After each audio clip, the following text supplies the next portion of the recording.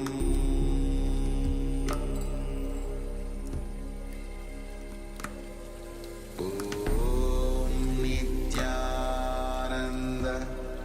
Paramashivoham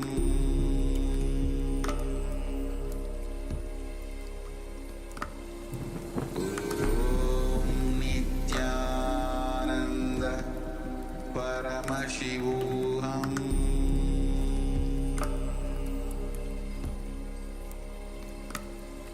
Om Nithyananda Paramashivoham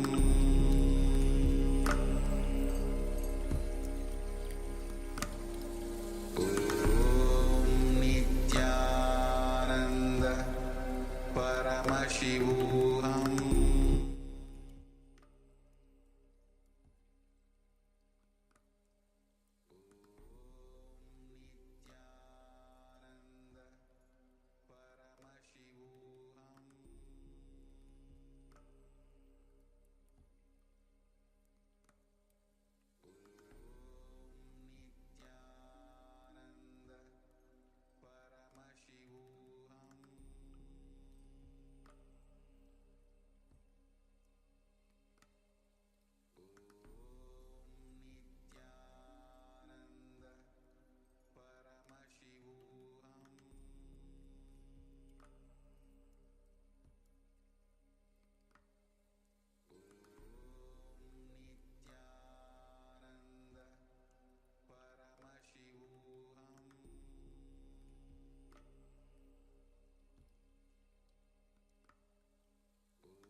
So even if you Yes. see gold color or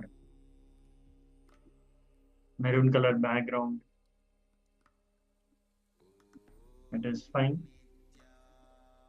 And even Chingmat shared a red color. She has seen yellow, black. Yes, the gold is yellow and the red color. That's correct. Yeah. So Mark Gabriel Harris said gold 35. So did you see you at from your third eye, Ma, or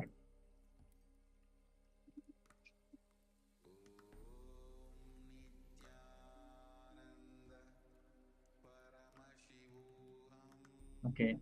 Swelling Nitya Shanta Yogamai.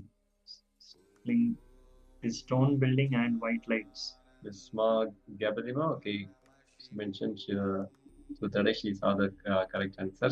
Great, Ma. Great, Ma, yes. Okay, Awesome. let us all appreciate ourselves for the power manifestation. Let's Please celebrate your power manifestation.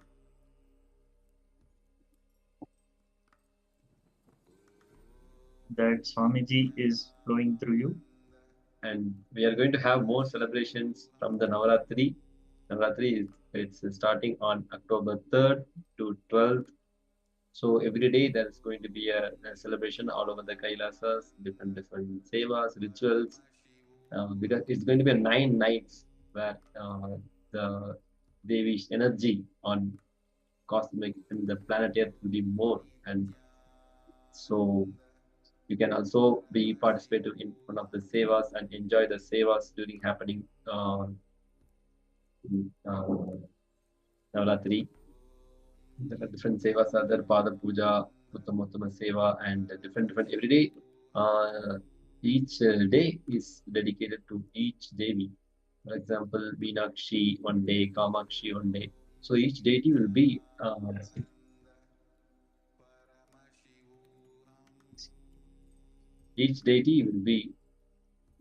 decorated with a beautiful alankar in all over the temples in Kailasa. So let's prepare ourselves and get ready for the Navaratri celebrations. Now we are going to enter into the internalized exercise, the process of Kala Bhairavoham. Means you becoming Mahakala Bhairava. So Supreme Pontiff of Hinduism shares some powerful cognition about this, how you experience Mahakala Bhairava. So you need to carry that cognition that you are Paramashiva. With that, any tyaga you do, you start infusing yourself with Paramashiva Prana. You become Mahakala Bhairava. Whenever you are ferocious and break one pattern, you gain 1 hour extra in your life. So, you are Paramashiva. See everyone, everything as Paramashiva. Just uncompromisingly, powerfully hold this truth in your inner space and start acting on it. This is ferociousness. Ferociousness means cognizing the highest reality because it is reality, cognizing the powerful truth because it is the truth. See, this point, like you are Paramashiva, see everyone and everything as Paramashiva. This recently we are practicing in our all over the Kailasas. Like every day after the puja, we all who are in this ecosystem, we practice and fall down at the feet of others' feet and get blessings. This is considered everyone as a Paramashiva. So this has been practiced in Kailasa. Yes, this is the fundamental right that everyone should be treated as Paramashiva. Everyone has to see everything as Paramashiva. Yes. The fundamental right of human being, like in Kailasa, is claiming ourselves as Paramashiva. So, Kalabhairava's ferociousness, you need to understand, any situation, if you deal with ferociousness, your declaration becomes the space.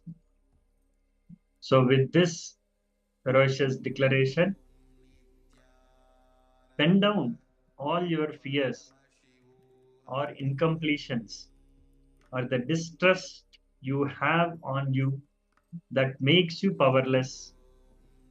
For example,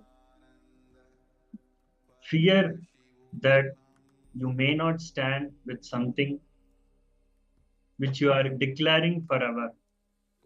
So, fear cannot stand, it may not stand your declaration forever. Whether it is a sannyas or marriage or oneness or Shakti manifestation or wealth manifestation, anything you declare, fear may not stand with that forever. So pen down all your fears or incompletions or the distrust you have on you that makes you powerless. So start penning down.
Yes.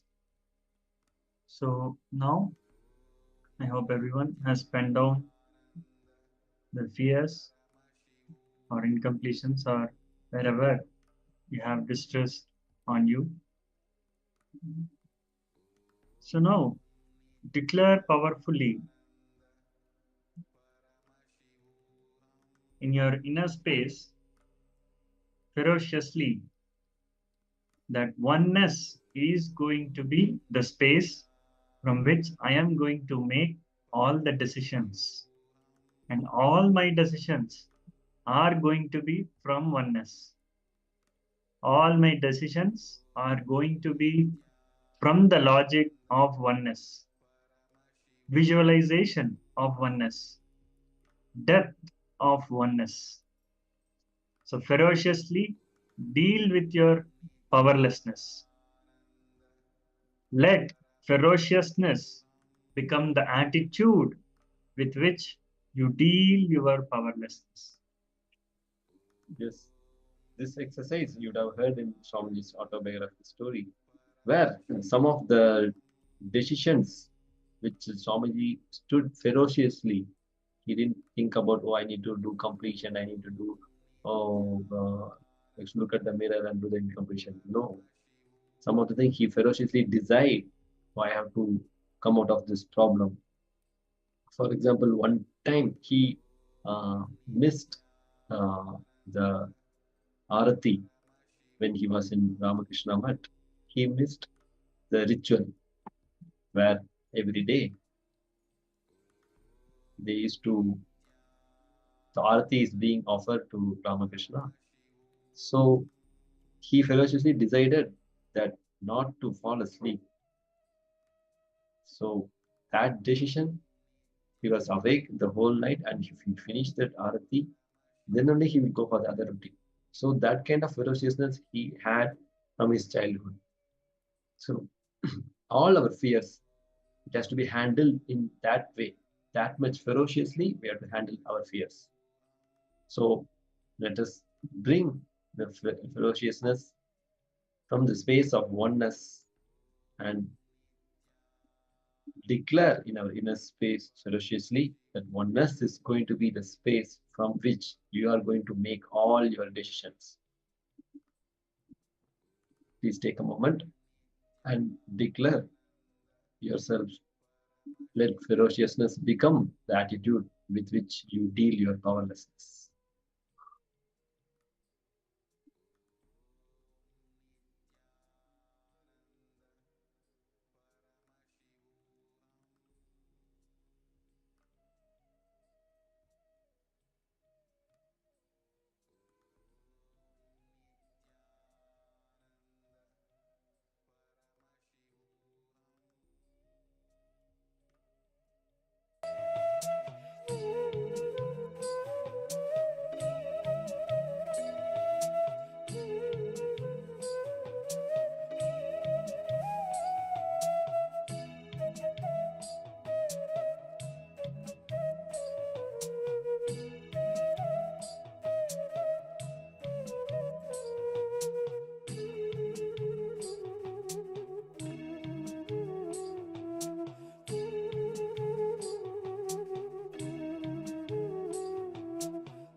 Yes. After this powerful declaration of ferociously handling the fears, now we are going to the further sessions. Next, we are going to watch the direct discourse from Supreme Pontiff of Hinduism about the perception,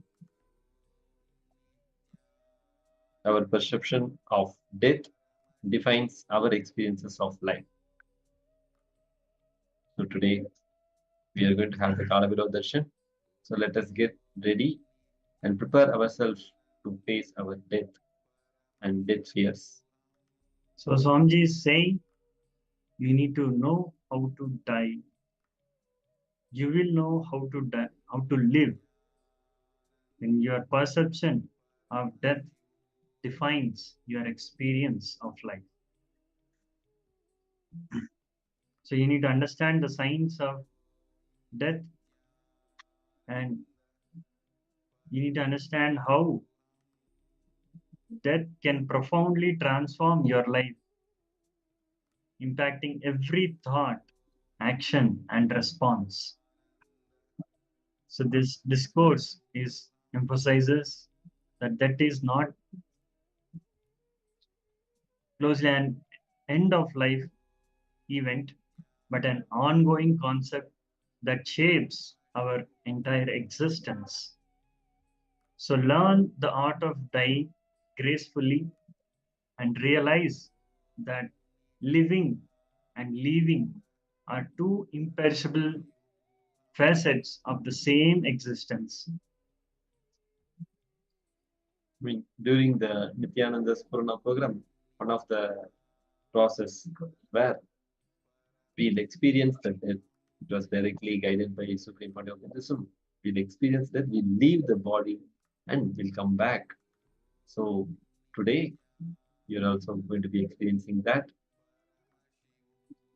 And one more incident in Supreme Pontiff of Hinduism's autobiography, when he was in Varanasi, he encountered what is death, and he sat in the Manikarnika Ghat, where it is a place of Kalabhairava, where all the dead bodies will be burned, and it is the place has a sacredness that if you burn your body there, you will directly go to heaven, and Kalabhairava will liberate all the souls whose bodies have been burned. So if you leave the body in Kashi, so you will not have one more birth. So that is the sacredness of the city and the commitment of Kalabhairava is giving, and he gave when he was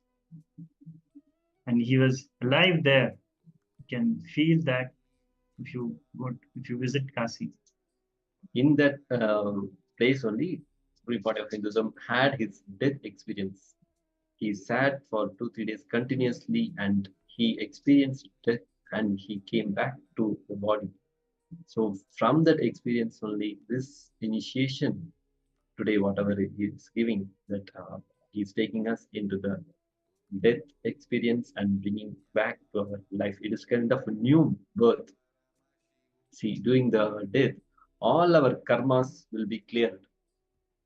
Whatever the patterns we have been carrying for Janmas, all these things will be cleared just by the initiation of Supreme Pontiff of Hinduism, and the rebirth of new being will happen in each of us. So let us please be seated with your head, neck, and spine in the straight line and receive Supreme Pontiff of Hinduism.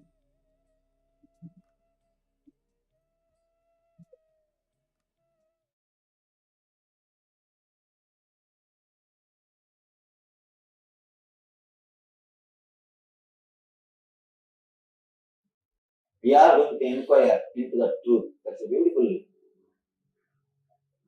line, sutra, with which Brahma Sutra starts. Atato Brahma Jinyasa. Let us inquire into the truth. Let us inquire into the reality. Let us inquire into the Brahman. Brahman means truth, reality. Now, we have decided, let us inquire into the truth. It means what? We will have the courage to work with the truth. We will have the intensity to go behind it. One more thing, truth is so dangerous. Please be very clear. The moment you understand, it transforms your life, even if you don't want. So anybody who is afraid of transformation, still you have time. Because it will start haunting you. It will start straight away working on you. The ultimate truth never waits. The moment you understand, it starts working on you. The moment you understand, the process starts. Here, we are going to work on the ultimate truth. Truth about our life, truth about our death. Let me tell you a small story. It's not even a story, it's a history incident happened. How this technology or this formula happened to me. This whole 2 days program is a formula. It's a technology through which I am trying to transmit or reproduce the same experience which happened in me. I always tell people, scientist is a person who creates a formula to reproduce the things of the outer world. Master is a person who creates a formula to reproduce the experiences of the inner world. So this technology, of course,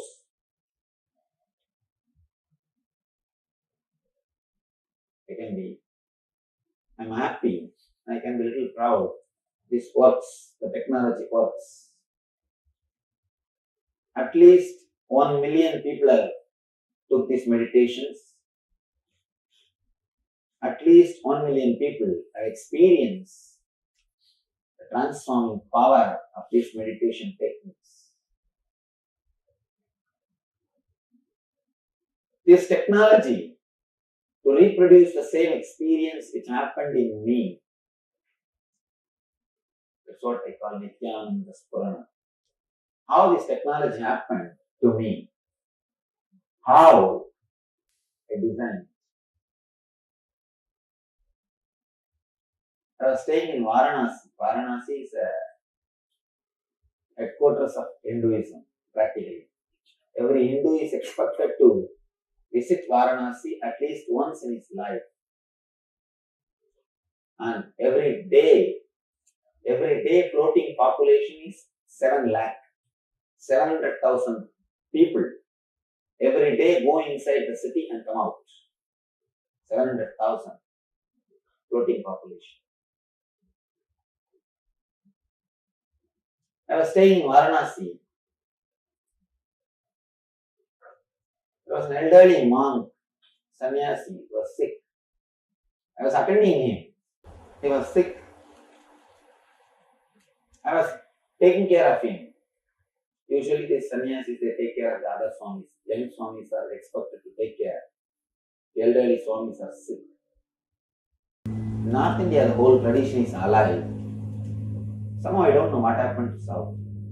Anyhow, North, the whole thing is alive. I was taking care of him. That time, I can say unfortunately, I had to see one person dying in the ICU. I was in the ICU, intensive care unit. At the time, I was not enlightened, but I could see how that soul is leaving the body. That suffering, that struggle, I was able to see. First, the tremendous pain. The whole being was filled with pain. Tremendous pain. It's like if you cut half an inch your finger, how much of pain you feel. This being is cut 6 feet long. The completely the being and the body is disconnected. the tremendous pain, I could feel very clearly what is happening there. What was happening there? The pain was too much. I thought that I should not stand there and see the whole scene. I wanted to escape. But I cannot run because the Swami, I have to take care of the Swami. Any moment he may pass away. He may die. So I have to take care of him. I have to stand there. Not only the pain, after a few moments, I saw suddenly the being fell into the coma, unconsciousness. Actually, coma is automatic painkiller mechanism. If the pain becomes too much, unbearable, automatically you fall in coma, so that your being is, at least your being doesn't feel the pain. Being has fallen into coma, unconscious state. The moment being fell into the unconscious state, the worst thing is whole samskaras, the engraved memories open. See, as long as you are conscious, you can balance your mind and live. The moment you fall into the dream state, what happens? Simply those thoughts comes up and your dream is not under your control anymore. You are not the leader in your dream. Simply a dog chases you in the dream, or elephant chases you, or a snake is trying to attack you. You don't dream, but you are not the master. Whatever you suppressed, whether your fear or anger or desires, it just comes up and it is moving this side and that side. Your dreams are not under your control because you are unconscious. The frequency of thoughts is more than the frequency of your consciousness. The number of thoughts is too much. So naturally, your dreams are not under your control. Of course, if at all our dreams are under our control, what types of dream always you will have? We know. Of course, the dreams are not under our control. Same way, the moment the being slips into the unconsciousness, the thoughts which is happening in your inner space is completely out of control. It's like inside this room, 10 people are standing and kicking one football.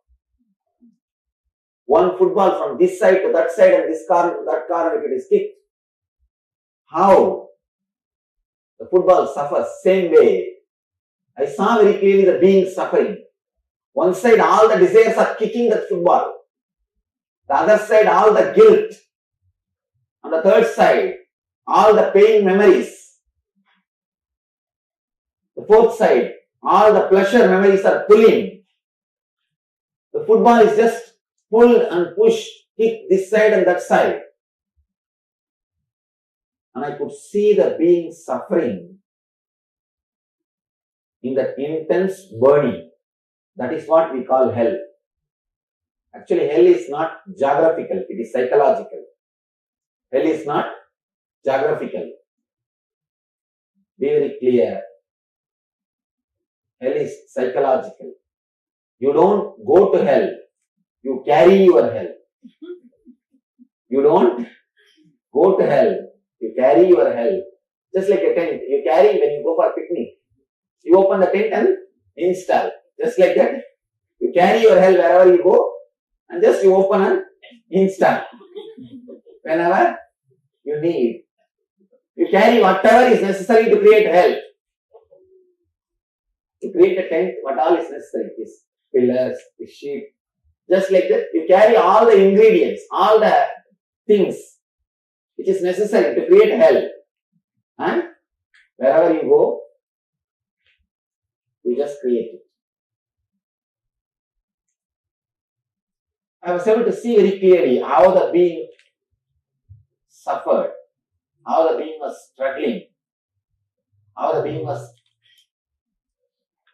suffering to get out or to move into the path, into the next life. It was a tremendous suffering. One more thing. when you suffer too much, you will feel like time is not moving. Time is eternal. That is why we always say, hell is eternal hell.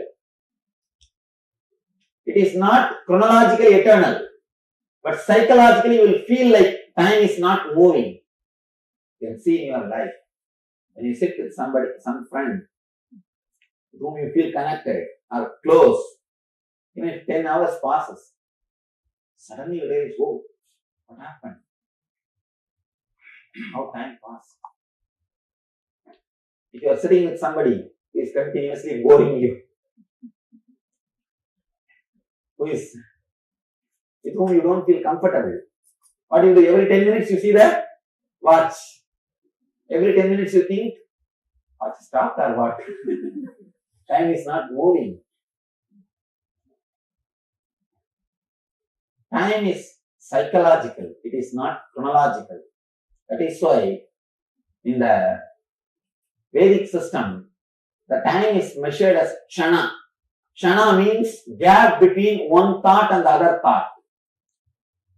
Gap between one thought and the other thought. If you can create gap between one thought and the other thought, a little more gap. If you can create more gap between one thought and the other thought, your kshana can be even 1 year. For a restless person, kshana is microsecond. For a restless person, his kshana is microsecond. Person who is peaceful, relaxed, for him, the kshana can be in 1 year. More the gap between two thoughts, more you will be blissful. The more you are restless, more you will be suffering. That is why we say, for devatas, for the higher level beings, our 1 year is 1 day for them. Because the gap between the thoughts is less. For them, what is 1 day is for us 1 year. Because we have too many number of thoughts. Their kshana is too big. Our kshana is too small. When I saw the being suffering, for me it looked like just few seconds. But for the being, it's eternal. Because whenever you suffer, you feel like time is not moving. Time is not moving. Anyhow, somehow the being he died. But that memory, the pain was there inside me continuously. It never disappeared. That if you see an accident, at least next 3 days you won't be able to eat. You see an accident directly, how you suffer for next 3 days. Same way, I was suffering with that pain after seeing the whole thing. That sometimes, if you don't get extraordinary powers, you are saved. Sometimes these extraordinary powers, they disturb you too much. And you will be able to see something, but you will not be able to help. You will not be able to do anything. Then naturally it is a suffering. It leads to suffering. Same way, I was also struggling. I was able to see, but I couldn't do anything. Anyhow, I left the Varanasi, but the Swami became alright. He did not die. He became alright suddenly. I left the Varanasi after some time. Maybe after a year, I had my own enlightenment experience. After the experience, I came to South. After 2 years, again once more, fortunately, I can say this time fortunately, I was there to attend one more death. Again I was healing one of our devotees in an ICU, intensive care unit. I saw one person dying in the intensive care unit. This time, the moment he started dying, slowly the pain started happening. Immediately I just wanted to escape from that place because of last time memory. I just do not want to stay there.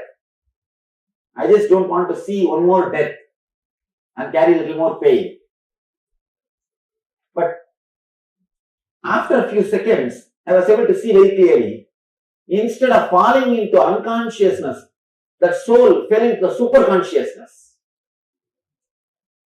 That being which was dying, instead of falling into unconsciousness, it fell into awareness.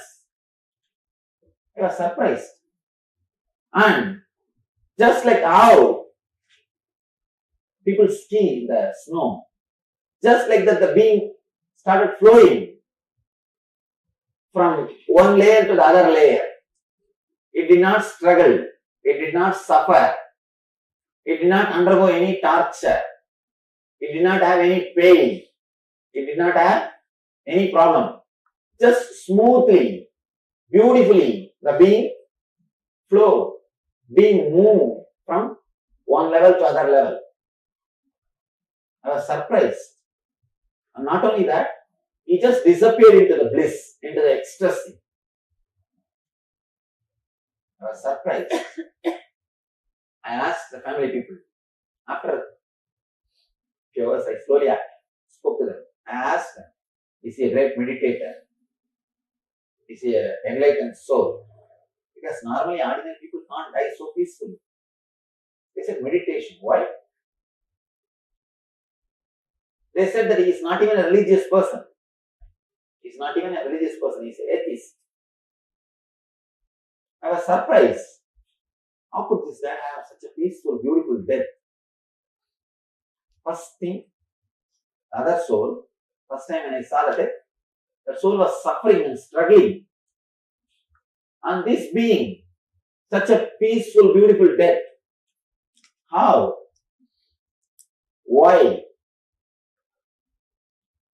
Why that soul has to struggle and the soul is so peaceful and blissful? For him, death is a blessing. So ecstatic. Why should this soul be so blissful? And why should that being suffer, struggle so much? I was just surprised. I was shocked. I started contemplating. I started thinking. How?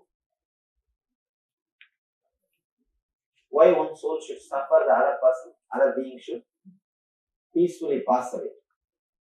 After the contemplation or a deep meditation, the knowledge which descended on me, or knowledge which happened to me, or the technology which happened to me is this whole NSP. The Nithyananda Spurana is the knowledge or the formula which happened to me after the deep meditation of these two deaths. After the deep contemplation, this technology happened. The suffering is mainly caused by the samskaras, engraved memories, which takes over your being the moment you fall into unconsciousness. What happens in the dream state, the same thing happens in a wild way, in a much more intense way when you pass away. This technology will help you to remove the unnecessary samskaras which is engraved in your layers.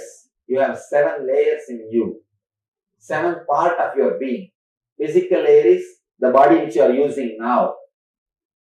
And the pranic layer is that all the prana flow of the prana. Prana is not exactly air. The word air cannot be the right word for prana. Prana is the energy which goes inside through air. Air is like a vehicle. Prana is the stuff which comes inside the vehicle. Prana is a parcel which is brought by the vehicle called air. Prana is a subtle air energy. Pranic body is the air circulation or the prana circulation which is happening inside you. The third, mental body. Mental body is the inner chattering which continuously happens in you. The fourth is etheric body. All your collected emotions is called etheric body. And fifth, causal body is the deep sleep The deep sleep, what state you fall, that's called causal body. And cosmic body is all your joyful memories. The nirvanic body is your pure consciousness. 7 layers you have. In all these 7 layers, so many unnecessary engraved memories, samskaras are inscribed. Only these samskaras continuously create more and more and more trouble for you. They continuously create more and more misunderstanding. They continuously create more and more trouble. This technology will help you to get those engraved memories out, to make your inner space pure, to make your inner space clean. As of now, it's like your inner space is completely occupied with all your furnitures. You sleep outside the house. You put all the furnitures inside and you are sleeping outside. Now here, I am trying to remove few unnecessary furnitures so that you will have a place to sleep inside the house. This whole 2 days program is a technique or technology to remove the unnecessary engraved memories from your inner space, so that when you live, you can live blissfully. When you live, you can live peacefully. Person who doesn't have engrams or the samskaras, for him, death is liberation and celebration. Now I have given few concepts. I know for sure it's very difficult to digest whatever I spoke now. That's why it is so dry actually. It looks like dry. No other way. Sometimes truth is dry and straight.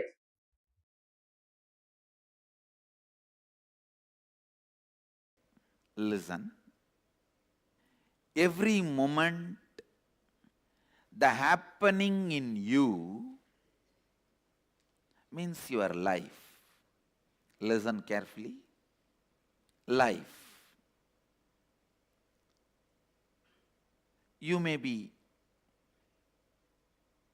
marching towards your goal to achieve something in the outer world or inner world, or you may be just confused and stuck. Whatever. But life is happening to you. Please understand, even feeling confused and getting stuck is life happening. Sometimes people feel you are not even letting us live in confusion and depression a little bit. Understand? Even confusion and feeling stuck is life happening. Life happening. So, in this happening of life,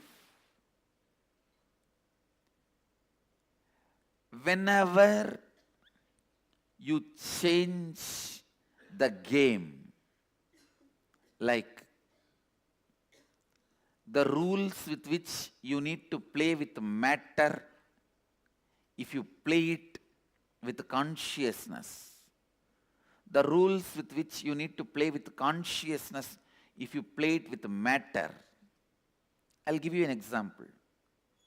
A ship is very safe, most secured in the port when it is docked. What do you call it? Decked or docked? Docked. Whatever. But it is not created just for that purpose. Understand? If you always decide based on law of life, if the ship is parked or locked in the port, it is very safe, most secured. Yes, no doubt. But the purpose of ship is not just being docked in the port. Law of life is only teaching about the most secure things. flow of life is exciting, adventurous, innovating, opening up different possibilities.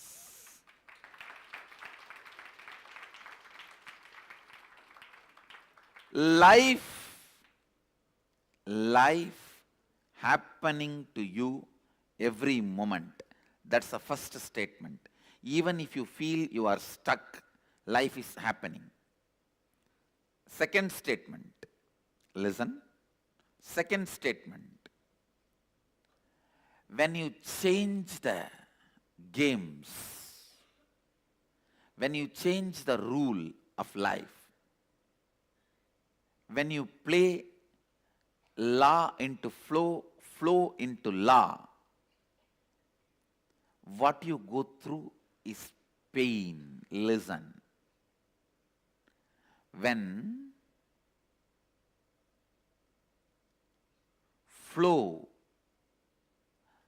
the life is restrained by the misunderstanding of law, pain is caused.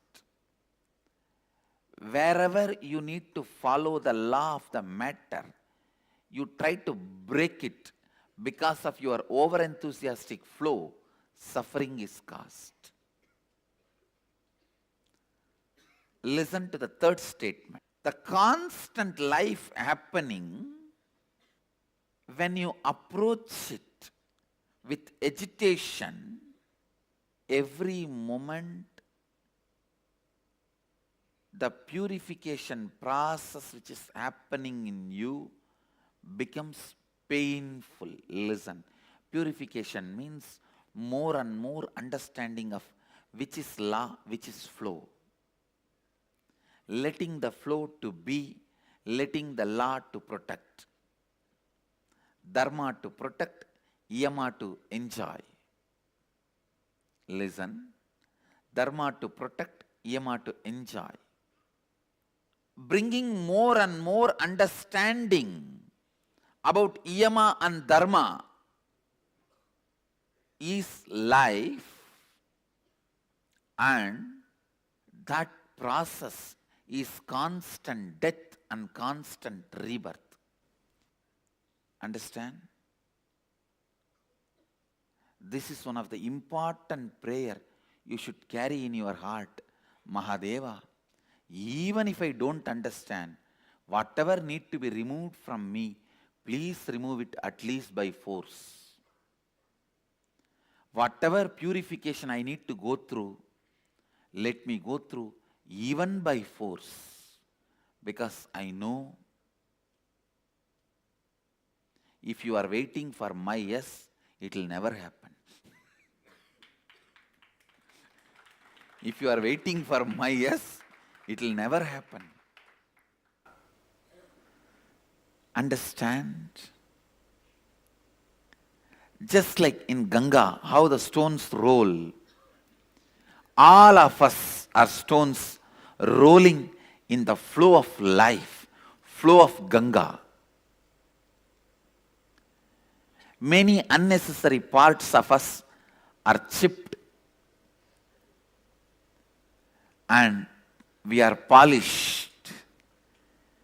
In all this flow, if you appreciate what life is doing to you, you will experience constant rebirth, rebirth, rebirth. If you don't, you will constantly experience death, death, death. And why me is looking at the life as death, then you will see constantly you are only dying. Understand, the most dangerous thing, seeing life as constant death, you will associate yourself with that small pieces of stone which gets chipped off. You will never be worshipped. Associate yourself with the main part which is going to be worshipped as Shiva. That part always feels, wow, I did not do anything. Just life moved me in the flow I am polished, cleared. Now I am worshipped as a god. That is what I call Brahmanyam Bahuputratam, the favorite inheritor of the cosmos.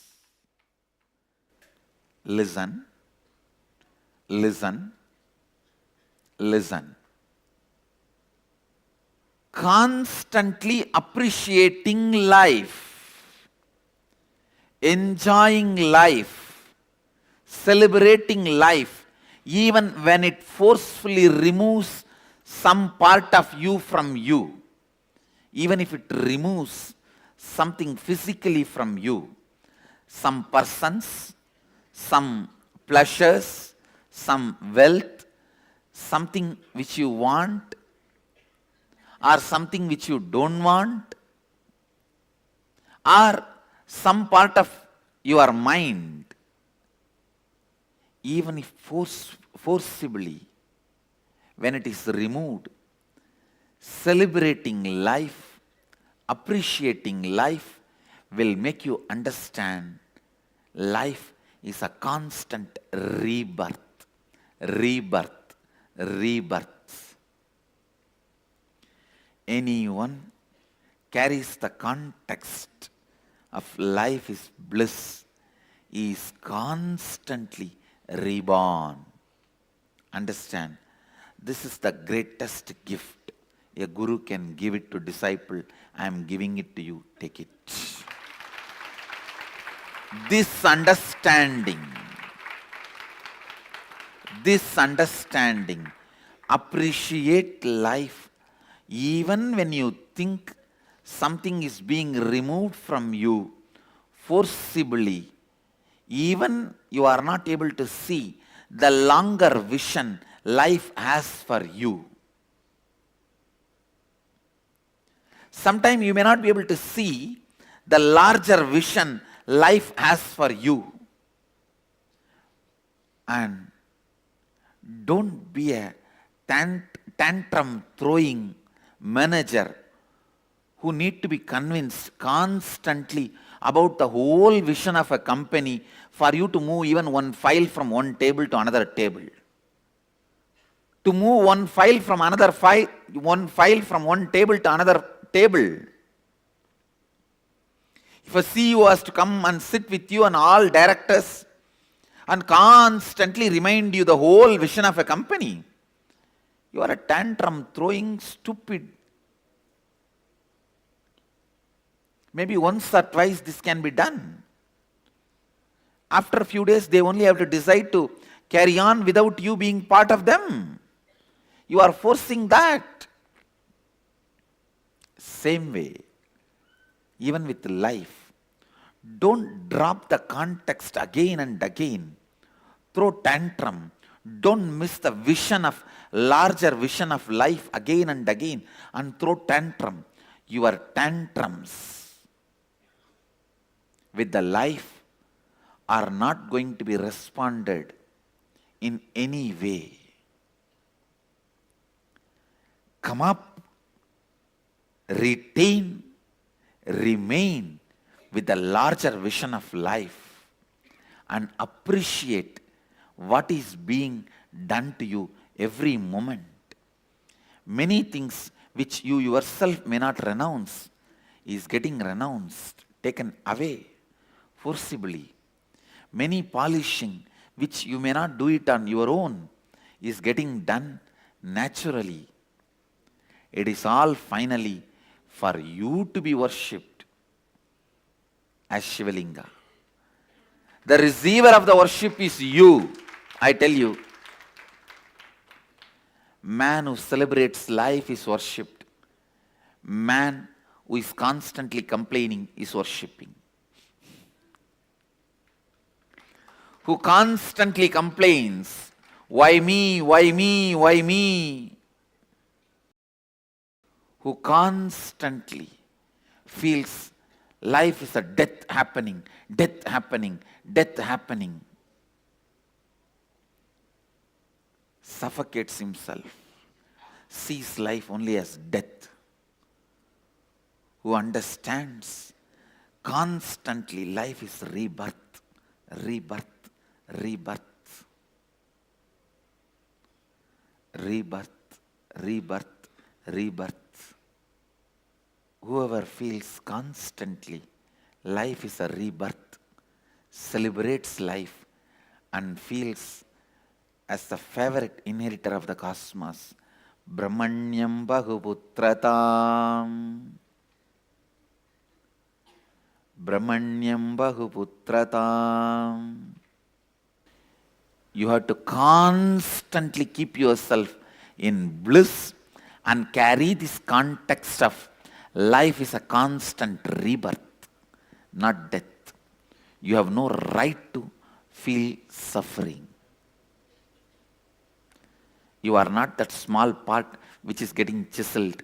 You are the bigger part which is getting polished. You are not the small part which is getting chiseled, chipped off. You are the bigger part which is getting polished. If you feel you are the small part which is getting chipped off, why me? Why me? Why me?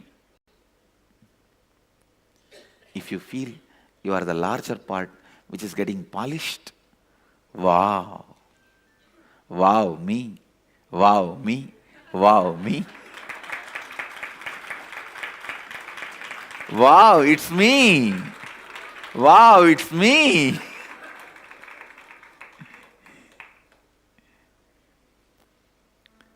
Life is just all about from why me to wow me.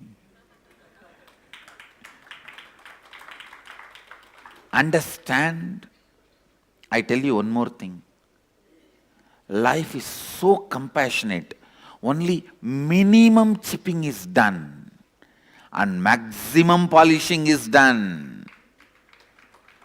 It chips really, really only the minimum required. No. Others get chipped only little bit. I get chipped so much. No. You are in the hands of the most compassionate sculptor, Mahadeva. Some get his land, some get his property, some get his gold, some get his organizations. Whatever, whoever wants, they grab those things with their hands. But to stand without grabbing anything, with folded hands or holding his feet, he picks them up to keep on his shoulder. Understand, blessed are those who get him as Guru. People who grabbed things with their both hands, they won't be having him as Guru. That is the worst punishment. They don't need any other punishment other than not having him as a Guru for their life. Best thing can happen to you has already happened. Having him as Guru.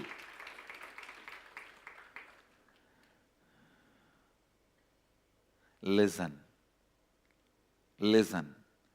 The conclusion statement I am making is actually same as first statement, but step by step I have presented how constant death and constant rebirth is perceived by different mental setup. Whoever feels negative with the life feels constant death is happening. Whoever looks at the life with understanding and reverence will feel constant birth is happening.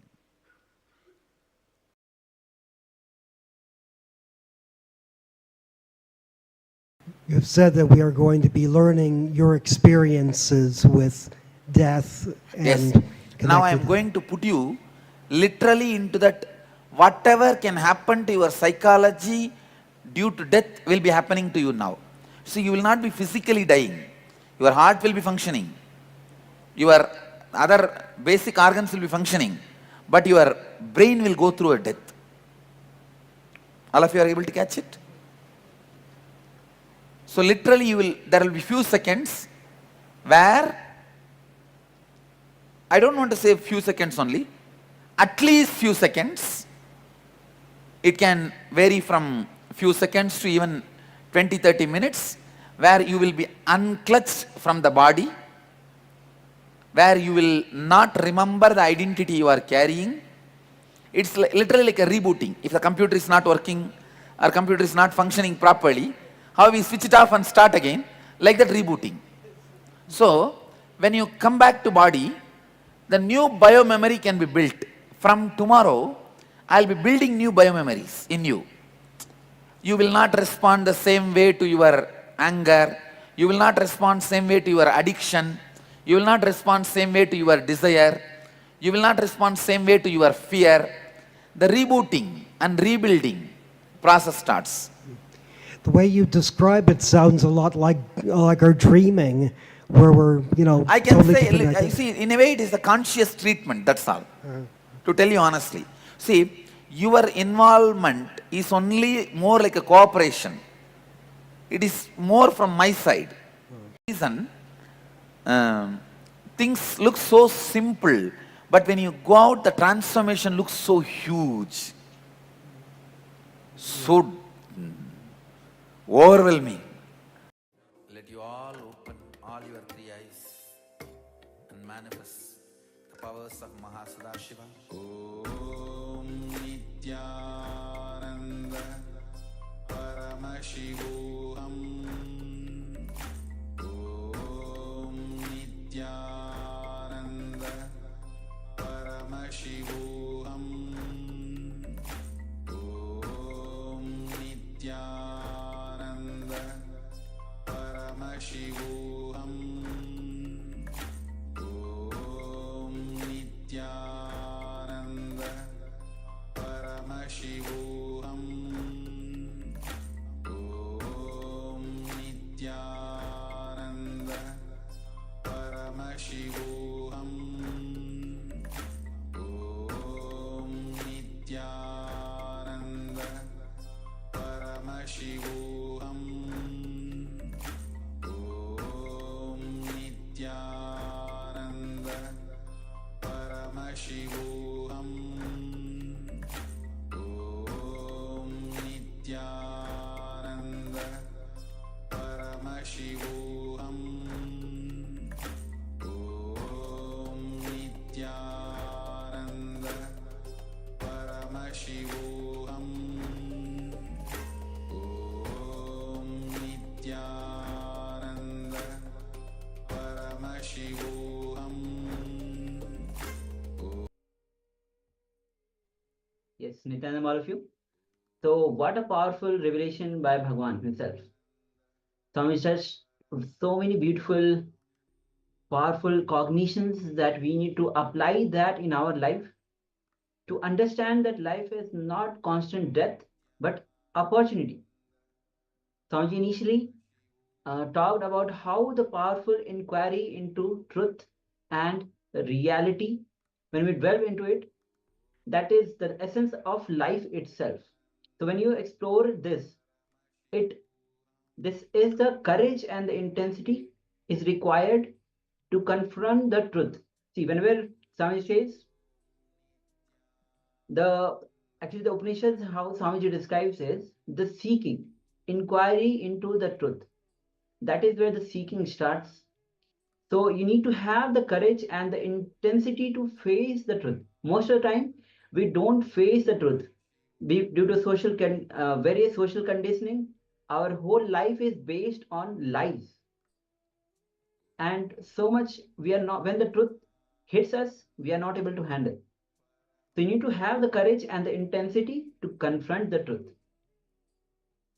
Then the personal experience of Swamiji actually talks about his personal experience of two deaths, one before the enlightenment and one is after the enlightenment. The incident before the enlightenment, where he was not enlightened, but he could see through the person when he was dying. He was suffering so much, as if 10,000 of scorpions were actually biting his whole body. Such a suffering during the death. And another, after getting enlightened, he again visited one of the ICU, and the person next to him was actually dying. And because he was dying in the presence of the master, presence of enlightened master incarnation himself, he actually had a smooth transition to all the 7 layers of the body, and he attained the superconscious state, enlightenment. I just wanted to add one more point in this. Then Supreme Point of Hinduism explained this incident where he saw this person die smoothly in the presence of enlightened master. So he inquired that person, has he done any spiritual practice in his lifetime? He hasn't done any spiritual practice, but still, because of the presence of master, presence of Swamiji, he went through the how in the banana, if you put a knife, how smoothly it goes. Like that, his soul just leaves the body very smoothly. That happens only in the presence of living enlightened master and incarnation. Yes. So that is why you and the person actually who died in the presence of master, he was not at all a spiritual person. So understand the importance of master in your life. Even you might be spiritual, you must have put your own effort.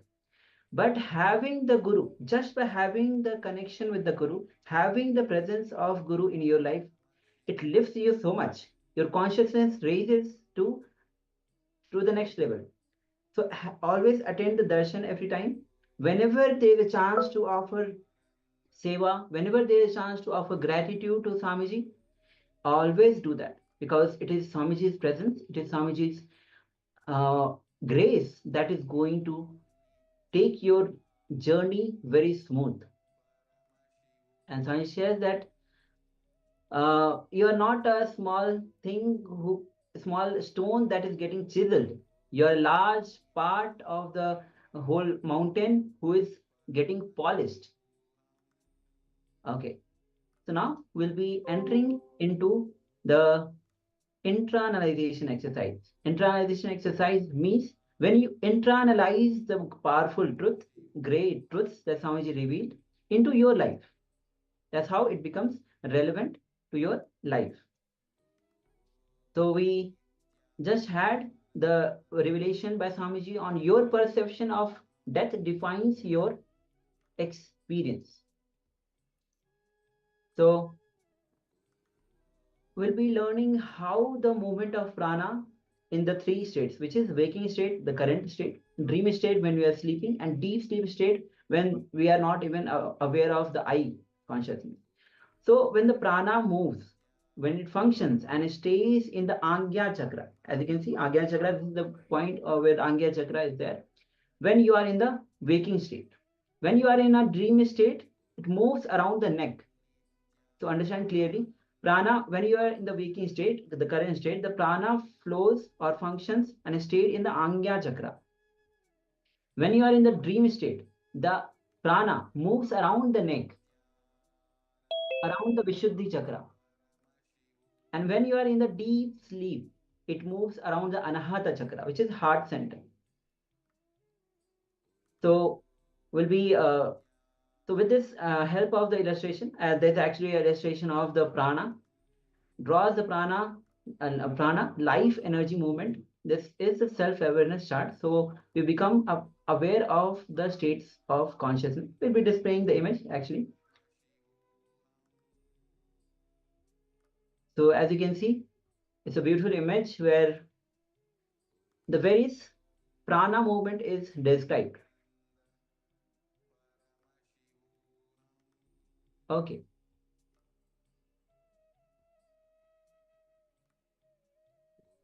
Now let us enter into the meditation technique.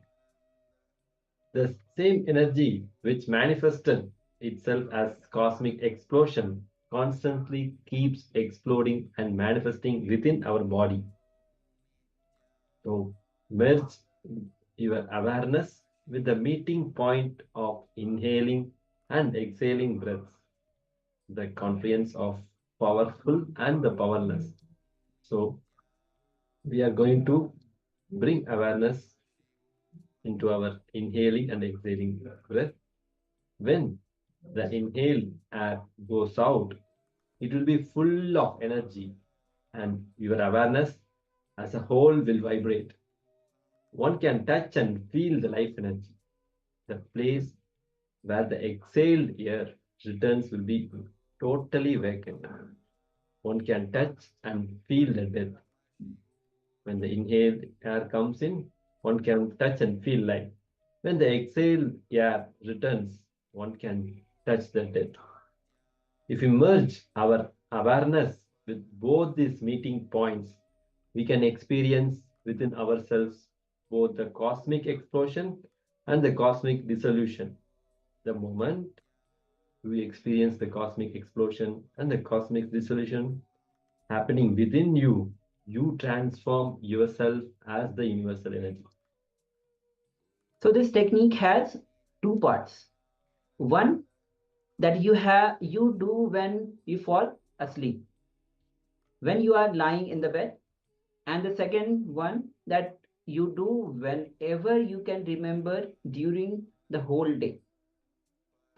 So first one will create more energy to do the second and vice versa. So these two parts actually complements each other instead of contradicting each other.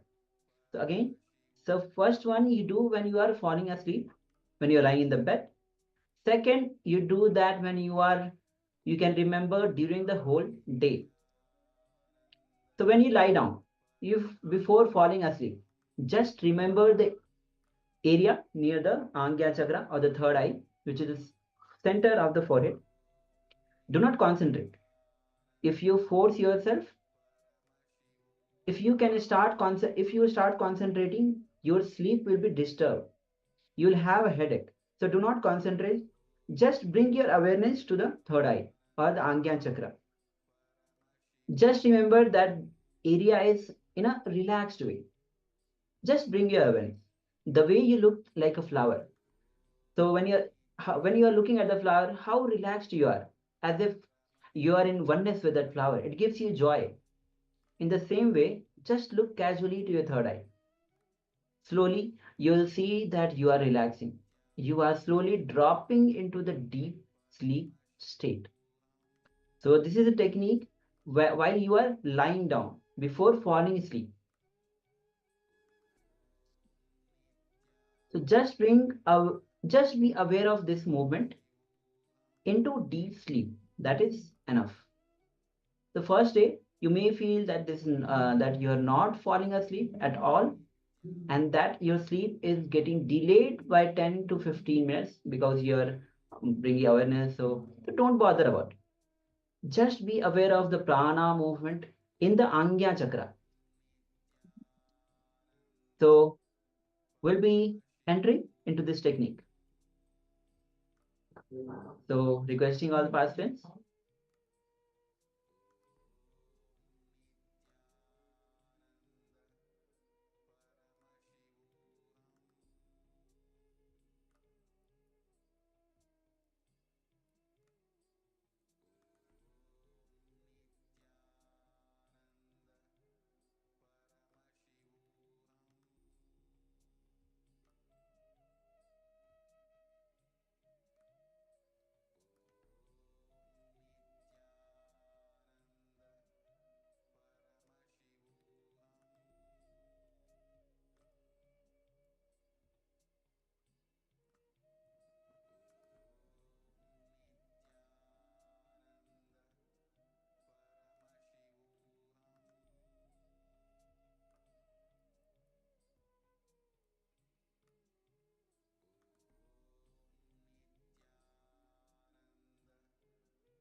Yes, so we'll be entering into the meditation technique. While you are lying down, though you have to practice that while asleep, before going to sleep. So we'll have a glimpse of this meditation. So we'll be taking few minutes for this. We'll be displaying the reference for the slide for your reference. Have a glimpse of this meditation. The very powerful meditation. So lie down.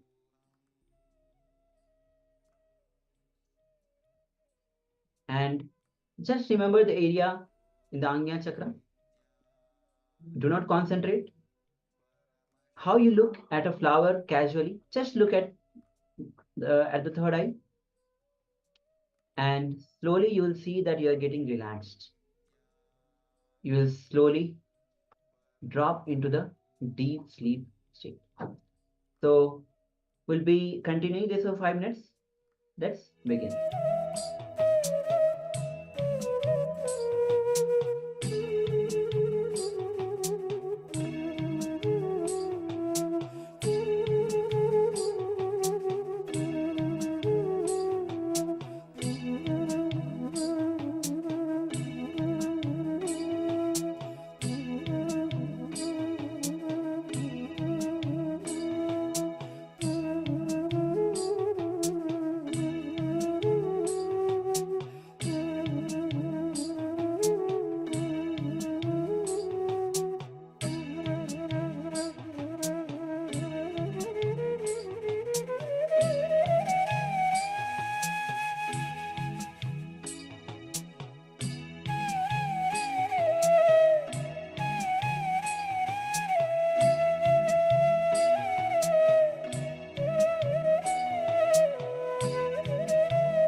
slowly you can relax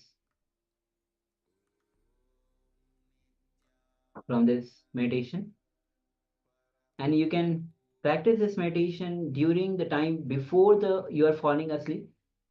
So be aware of the prana. When you are before sleeping, when you are practicing this technique, as you are bringing awareness to your third eye, just as you gaze to the flower with that awareness, not concentrating, not focusing.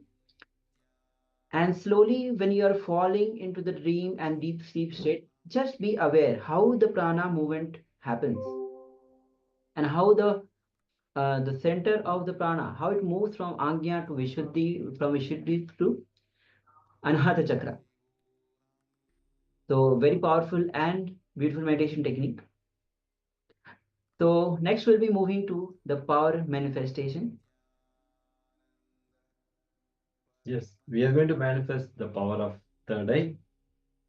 We'll be projecting some of the image, any image. It can be anything.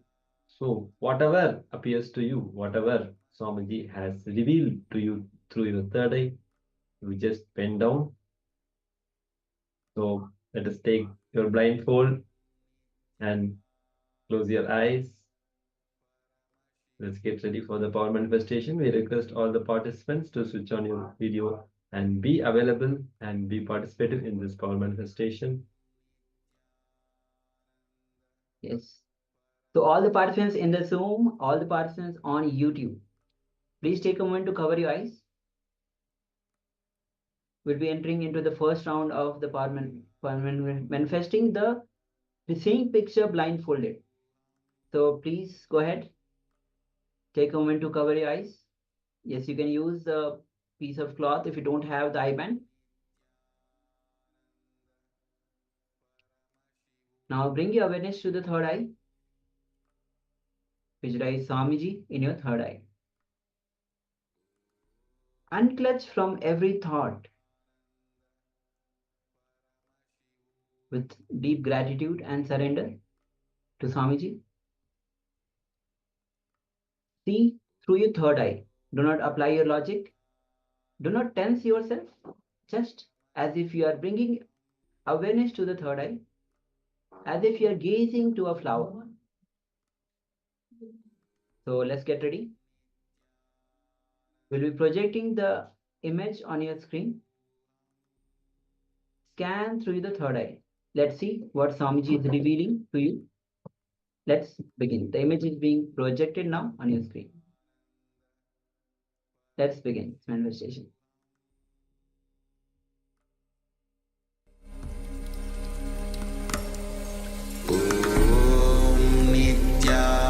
Nityananda Paramashivoham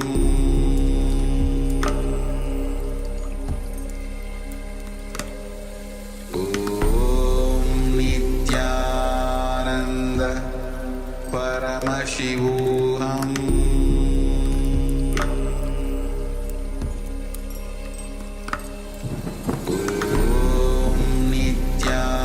Nityananda Paramashivoham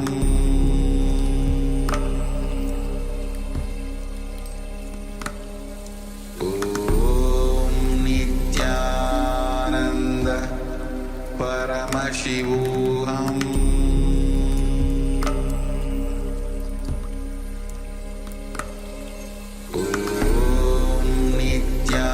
Nityananda Paramashivoham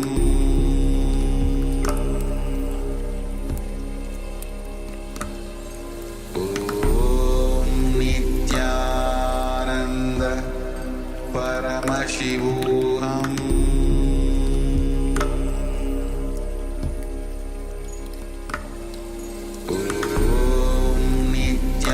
Nityananda Paramashivoham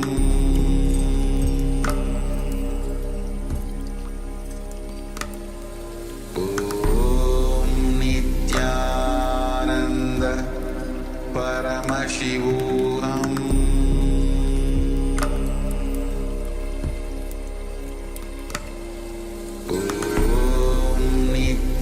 Nityananda